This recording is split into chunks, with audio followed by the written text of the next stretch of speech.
Donc globalement cette année on a des colzas qui sont bien implantés, ils ont bien profité des apports d'effluents réalisés à l'automne avec des températures assez douces et également de la pluviométrie. Donc on se retrouve avec globalement des gros colzas. Alors on sait que l'azote absorbé par les colzas est proportionnel à sa biomasse, donc plus les colzas vont être gros, plus ils vont avoir absorbé de l'azote.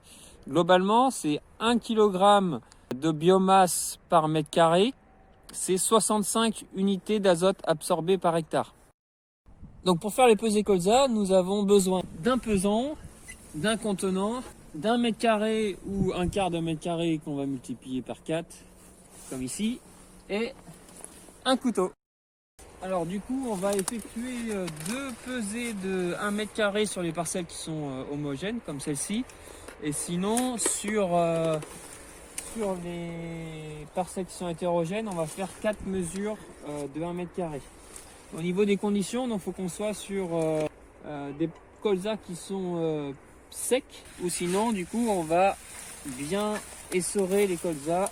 Alors on va prélever tous les colzas au ras du sol et tous les colzas qui sont à l'intérieur du cerceau ou du carré. Donc par exemple ici, le pied est dans le carré, donc on le prélève. Par contre celui-ci c'est juste la feuille, donc on ne le prend pas.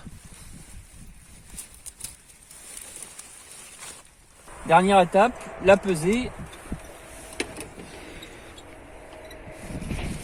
Donc ici on a à peu près 1,2 kg moins 500 g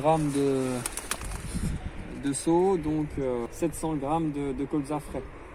Une fois qu'on a effectué la première mesure, on va pouvoir réaliser les autres pesées pour que ça soit représentatif de la parcelle. Il suffira ensuite de faire la moyenne des différentes mesures. Un autre moyen, c'est d'utiliser une application qui s'appelle Image IT que vous pouvez télécharger sur votre smartphone. Donc il suffit juste de prendre des photos et de renseigner la hauteur du colza. Donc c'est fiable, sauf dans certaines situations, notamment les colzas qui sont très gros, ce qui peut être le cas cette année, les colzas sales et les colzas associés avec des plantes compagnes. Un autre moyen, du coup, c'est les mesures par satellite, donc qui est plus précis, qui permet une modulation intraparcellaire si jamais on est équipé. Donc on va bien noter cette valeur-là parce que du coup il faudra réeffectuer une pesée en sortie d'hiver. Donc le stade c'est avant la reprise de végétation. Généralement on va se situer vers mi-février. Voilà. À ce moment-là du coup on verra comment faire le calcul pour les doses d'azote à apporter.